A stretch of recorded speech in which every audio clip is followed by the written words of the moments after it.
Financial dynasties rarely form overnight. The roots of these families can often be traced to times of upheaval, periods when nations craved stability and new markets emerged. In the late 18th and early 19th centuries, Europe's growing trade and frequent wars required vast sums of capital. Banking families who could amass and move money quickly became essential to kings and governments. The Medici family of Renaissance Florence is a prime example of early financial power. Their control over banking in the 15th century set a template for those who followed. But it was the rise of the Rothschilds during the Napoleonic Wars that truly marked the beginning of the modern banking dynasty. Nathan Mayer Rothschild, for instance, helped finance Britain's war effort against Napoleon, an act supported by records from the Bank of England and British government archives. The ability to lend to nations, rather than just individuals or businesses, created a new scale of influence. Families who excelled at this were often able to secure favorable terms, insider information, and ongoing political connections. Their wealth grew, not simply from banking fees, but from the leverage such relationships provided. By the 19th century, several families, not only the Rothschilds, but also the Morgans and later the Rockefellers, would build financial empires that shaped the economies of Europe and the United States. The roots they planted would bear fruit for generations. The Rothschild family stands as perhaps the most recognized of all financial dynasties. Born in Frankfurt, Mayer Amschel Rothschild laid the foundations in the late 1700s by establishing a banking business that soon involved all 5 of his sons. Each son moved to a different European city: London, Paris, Frankfurt, Vienna, and Naples, creating a pan-European banking network. Their success rested on 2 pillars: innovation and trust. They pioneered the use of bills of exchange, allowing money to move quickly and safely across borders. This made them indispensable for governments, especially during times of war and uncertainty. For example, according to historian Niall Ferguson's The House of Rothschild, the family managed to transfer large sums almost instantaneously, a feat unmatched by other banks at the time. The Rothschilds' influence peaked during the 19th century. They financed major infrastructure projects, including railways in Europe and the Suez Canal in Egypt. Their role in funding governments during conflicts such as the Napoleonic Wars and the Crimean War is well documented in British and French archives. By 1850, the Rothschilds were reputed to be the richest family in the world, with an estimated fortune of over £1 billion in today's money. The Rothschild model, decentralized, innovative, and deeply connected to government, became the blueprint for future dynasties. Their story is not one of secrecy but of documented achievement and strategic vision. While the Rothschilds dominated Europe, America witnessed the rise of its own financial titans. John D. Rockefeller, through Standard Oil, amassed unprecedented wealth in the late 19th and early 20th centuries. By 1913, his fortune accounted for about 2% of the entire United States economy, according to Forbes. Rockefeller's approach was different. He built a near monopoly in oil, then used his wealth to influence banks and philanthropy. J.P. Morgan, meanwhile, became the banker's banker. His firm, J.P. Morgan & Company, stabilized the United States financial system during crises, most notably the Panic of 1907. Morgan's loans to the United States government during the Civil War and World War I are well recorded in U.S. Treasury documents. He helped form giants like U.S. Steel and General Electric, illustrating how banking families could shape entire industries. Both Rockefeller and Morgan used modern corporations to extend their reach. Instead of a single-family bank, they controlled networks of companies and trusts. Their influence stretched from Wall Street to Washington as they advised presidents and shaped economic policy. Through philanthropy, they also shaped society. The Rockefeller Foundation and other family charities funded medicine, education, and the arts. Yet their power remained rooted in their financial acumen and ability to influence national economies.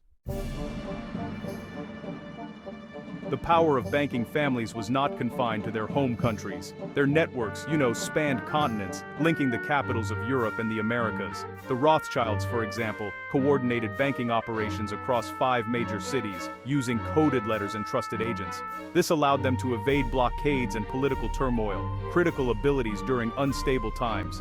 By the late 19th century, American families like the Morgans were expanding into international markets.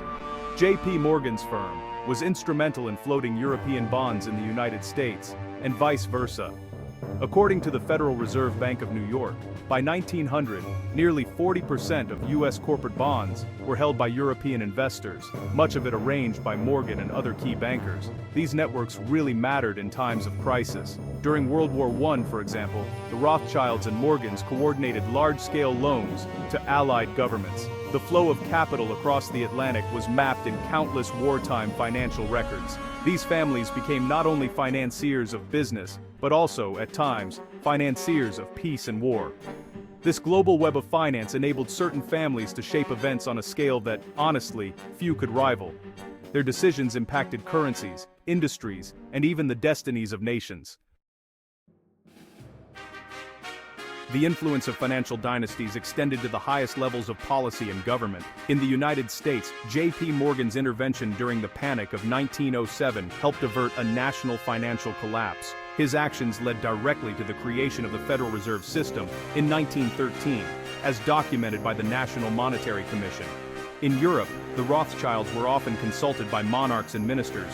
Their advice and financing helped shape the Italian unification, the building of the Suez Canal, and the modernization of European economies.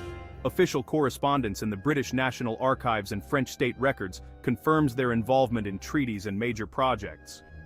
These families did not simply lend money, they influenced the rules of the financial game. Their representatives sat on the boards of central banks, railways, and major corporations. Through philanthropy and investment, they fostered scientific research, education, and medical advances. Yet their impact was not universally celebrated. Critics often argued that such concentrated financial power could undermine democratic control of economies. This debate, over the proper role of private wealth in public life, remains relevant today. Today, the direct control of global money by a handful of families is far less pronounced. The wealthiest individuals now include technology founders and new industrialists, such as Elon Musk or Jeff Bezos. Yet, the legacy of families like the Rothschilds, Rockefellers, and Morgans endures in the institutions they built. Many of the world's largest banks and investment houses, J.P. Morgan Chase, Rothschild & Coers, and Goldman Sachs, trace their origins to these dynasties. Their names and traditions persist, even as the actual ownership has shifted to shareholders and professional managers. Annual reports and ownership records confirm that family control has diminished, but their foundational influence remains. Modern finance is also shaped by new players, sovereign wealth funds, hedge funds, and multinational corporations. The global flow of money is now tracked by organizations like the International Monetary Fund and the Bank for International Settlements. Their data shows that no single family or group dominates the world's money, but the structures and practices pioneered by historic dynasties still shape how money moves. Thus, while the age of family-dominated banking may have faded, its patterns and legacies continue to influence finance today. The idea that a single family secretly controls the world's money is a myth. Reliable sources, including academic books, financial archives, and investigative journalism, show that while certain families had immense influence, they never possessed absolute control. Their actions are well documented, public, and often scrutinized by governments and historians alike. For example, records from the Bank of England, U.S. Treasury, and international financial organizations detail the transactions and holdings of key dynasties. These records demonstrate influence but also the limits of their power. Economic downturns, wars, and political shifts often challenged, and sometimes reduced, their fortunes. Modern banking is governed by regulations, oversight, and transparency. International agreements, like the Basel Accords and anti-money laundering laws, make it nearly impossible for any one group to hold unchecked power over global finance today. The myth of total secret control is unsupported by evidence. By focusing on facts, we honor the true complexity of financial history and the real achievements and limits of powerful families. Throughout history, specific families have wielded extraordinary influence over global finance. They helped invent modern banking, shaped economies, and left legacies that endure in today's institutions. Their power came not from secrecy, but from innovation, trust, and the ability to connect markets and governments when it mattered most. Yet, as we have seen, their influence was always subject to the forces of politics, technology, and public scrutiny. Today's financial world is more complex, and widely distributed. But the rules and structures built by these dynasties still matter. Their story is one of ambition, strategy, and the ongoing challenge of balancing private wealth with public good. How should society remember these families? As builders of progress and stability, or as symbols of inequality and concentrated power? The answer depends on how we continue to shape and question the structures of global finance in our own time.